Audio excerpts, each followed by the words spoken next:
రాజ్యం పచ్చగా ఉండాలంటే యాగాలు చేయాలి కానీ త్యాగాలు చేయకూడదు. దీన్ని పట్టించుకోకుండా త్యాగం చేసిన ఒక రాజుకథ ఏంటో చూద్దామా? So let's welcome Chammak Chandra along with his team. రాణాది రాణి రాణులకే రాణి రాణి సహస్ర రాణి గంభీర రాణి మహాచండి శ్రీ శ్రీ శ్రీ జిగేల్ రాణి గారు బొంగులో రాజు గారితో ఏం చేస్తున్నారు? పాటలోనేమో ఆగలేను ఆగలేను అంటావు, పాట అయిపోయిన తర్వాత ఆగు ఆగు అంటావు. సంసారం చేద్దాం రావే. వద్దు మహారాజా. అది సంసారం చేస్తారాడు కాదు, చంపుకు తినేరాడి. పెళ్ళైన 10 సంవత్సరాలు బట్టి ఇదే మాట వింటున్నాను. దేనికైనా సమయం వస్తుంది అంటావు. ఆ సమయం ఎప్పుడు వస్తుందో తెలియదు కానీ నాకు వృద్ధాప్యం మాత్రం వచ్చేస్తుంది. అగ్గిపుల్ల కేకంటే మంట వస్తుందో చెప్పు ఒకసారి. నన్ను గీవే. నిన్ను ఎప్పుడు గేయాలో నాకు తెలుసు. మీరు కూర్చోండి. చిలకెత్తలు రండి, రాజుగారికి విసరండి. ఈ మర్యాదలకేం తక్కువ లేదు, మంచానికే దిక్కు లేదు. మహామంత్రి గారు, మేము రాజుగారి కోసం వచ్చిన ములక్కాయ కూర తీసుకొని రండి. మహారాణి గారు తినండి, ములక్కాయ తినండి. ఏమే ఈ ములక్కాయ కూర పెట్టి నన్ను ఉత్తేజపరుస్తావు, ఆ తర్వాత చల్లీలు స్నానం చేయించి చల్లపరుస్తావు. ఏంటి ఇది? మీరు ముందు తినండి.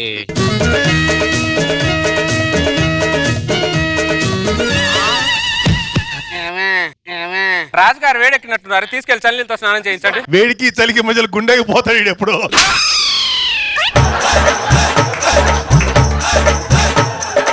ఈ ములక్కాయ కూర తినిపించడం ఎందుకు, తల్లితో స్నానం చేయించడం ఎందుకు, ఎందుకని అడుగుతున్నాను. మాట్లాడవే మహామంత్రి. నేనేం మాట్లాడను మహారాజా. మొక్క వేసేది మహారాణి గారే, మొక్క పీకేది మహారాణి గారే. అన్నిసార్లు పేకొద్దని చెప్పు మహామంత్రి. తొందరగా పుట్టుకుమంటది ఇది.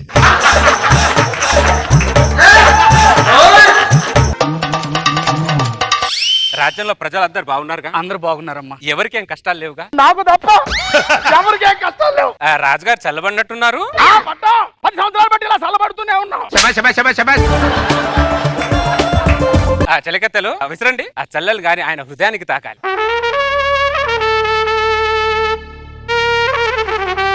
మీ మొహాలు మండ ఎక్కడ ఇస్తున్నారే మీరు? మోకాలకు కాదే, మొహానికి ఇసరండి. మీ తీర్పు కోసం 2 వ్యక్తులు ఇచ్చేశారు. మార్పులే నా జీవితం తీర్పులు చెప్పడానికే సరిపోయింది. ప్రవేశపెట్టి చావండి. రాజుగారికి ప్రణామం. ప్రణామములు. మీ సమస్య ఏంటో రాజుగారికి వివరించండి. నా కోడి పెట్టి వెనకాల వీడి కోడి పుంజు పడుతుంది మహారాజా. పండియండి, వాటికైనా స్వేచ్ఛనివ్వండి రా. రాజుకి ఎలాగో స్వేచ్ఛ లేదు. రాజు మీద తల్లీలు పోసినట్టు కోడి పిల్లల మీద కూడా తల్లీలు పైకండి రా. రాజు నాపేసి కోడి పుంజు నాపేసి ఈ సృష్టికి ఏం మెసేజ్ ఇద్దామంటారా మీరు? రాజుగారు కోడి సమస్య చెప్పమంటే ఆయన సమస్య చెప్పుకుంటున్నారు. మీరు వెళ్ళండి. రాజుగారు కోపంగా ఉన్నట్టున్నారు. రాజుగారికి వినోద కార్యక్రమాలు అందించండి. ఆ నర్తికని పిలిపించండి.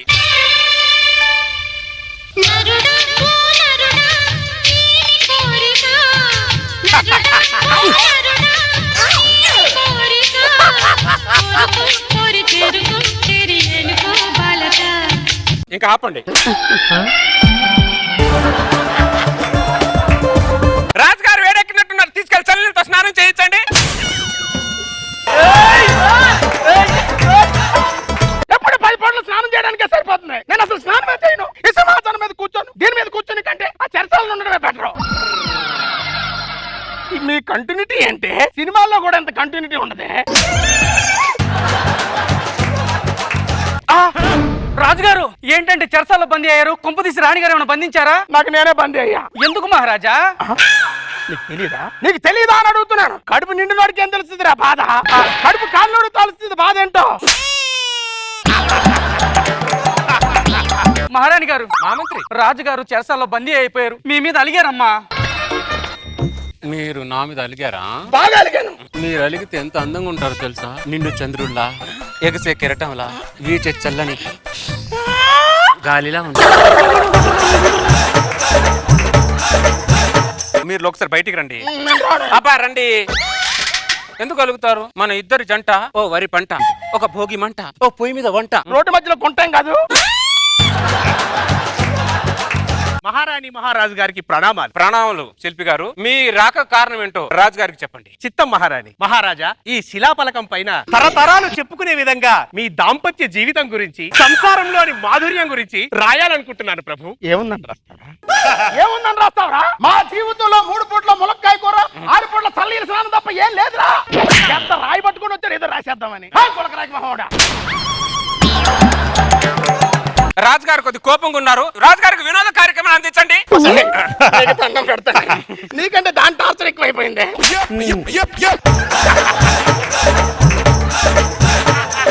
రాజుగారు కోపంగా ఉన్నప్పుడు వినోదం అందించడం రాణిగా నా బాధ్యత. ఆ నర్తకిని అర్జెంట్ గా పిలిపించండి. జనవరి మాసం అలమలన కురిసే సమయం కళ్ళల్లోన మైకం దేహమంతా తాపం నా మేడ జీవరీనా నీ పెదవులు తాక నాలో పద సగలే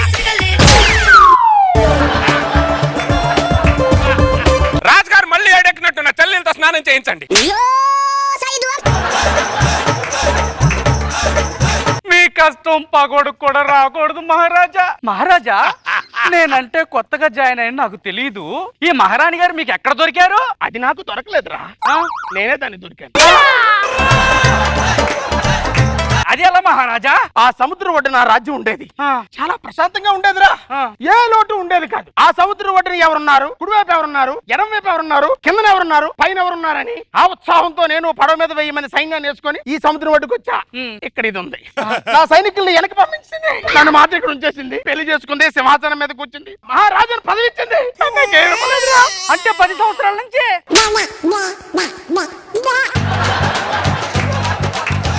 అంత పెద్ద సముద్రం దాటి వచ్చి చిన్న చెరువులో పడ్డారనమాట. ఏడవకండి మహారాజా, ఏడవకండి. రాజుగారికి ప్రణవం.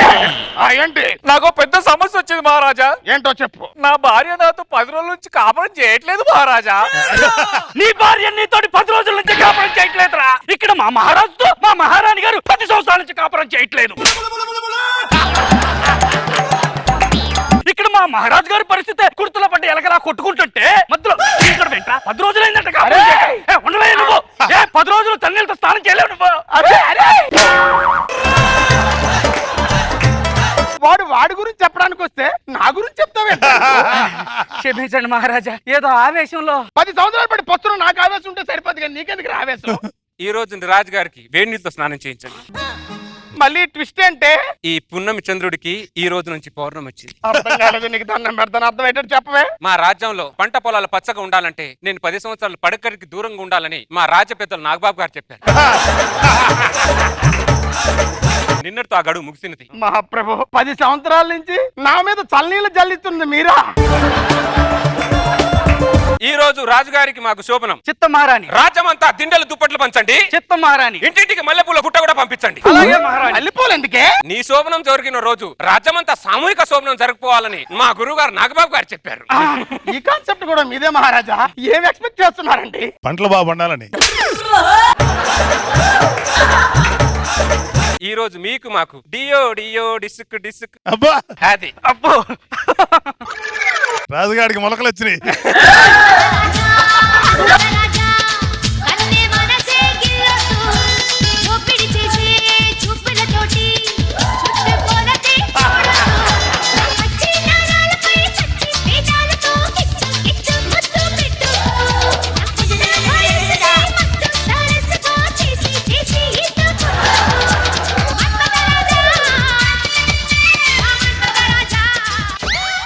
అనుకున్నా ఈ ఆనందంలోనే రాజుగారి సంతోషంలో వంగి ఏదో ఏరుకుంటున్నట్టున్నారు. ఏమో ఏరుకోలేదే, వెనకాల నడుము పట్టేసినట్టుంది. అవునా? ఒక్క నిమిషం ఉండండి.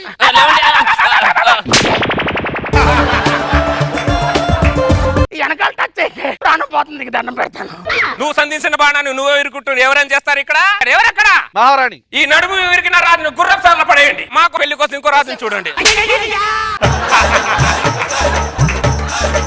10 రోజుల్లో సెట్ అయిపోతే. కాలు విరిగిన గుర్రం స్వారీకి పనికిరాదు, నడుము విరిగిన రాజు శోభనానికి పనికిరాడు. తీసుకెళ్లి గుర్రపు సార్లు పడేయండి. చెప్తా మహారాణి. భటులు గారు, రాజుని ఆట పాటలతో తీసుకెళ్ళండి. భటులు గారు రండి సార్. కోకా కోకా కోకా కడితే కొర కొరమంటూ చూస్తారు. పొట్టి పొట్టి కౌని వేస్తే పట్టి పట్టి చూస్తారు. కోకా కాదు కౌను కాదు కట్టు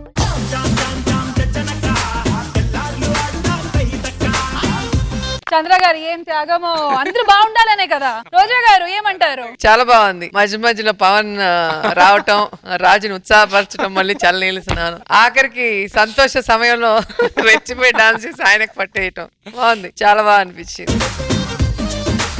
నాగ్ బాబు సార్ బాగుంది చంద్ర, ఎంటర్టైన్ చేసావు బాగా. Very good.